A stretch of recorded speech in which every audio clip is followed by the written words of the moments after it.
Hi guys, welcome to the Stories Unlimited. Today on this video I am going to tell you a story, The Foolish Monkey and the King.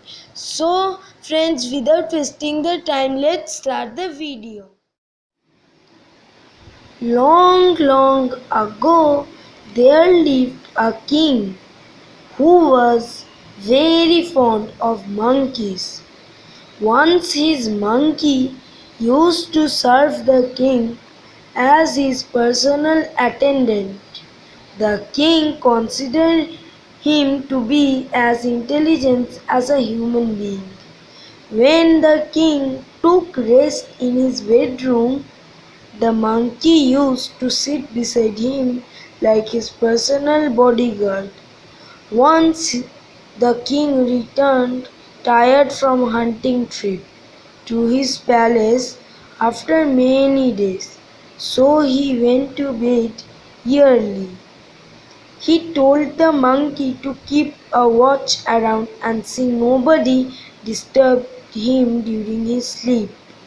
The monkey sat near the king's bed with a naked sword in his hand and started guarding his master. After some time, the monkey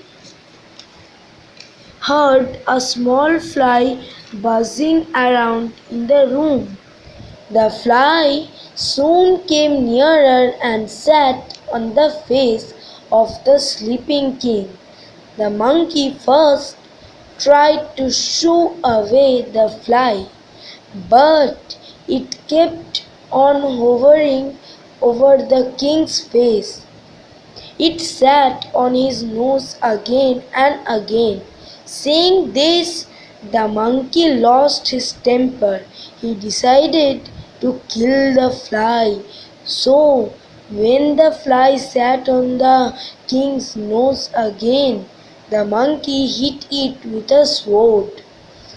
The fly flew away, but the sword fell on king's neck and he got beheaded.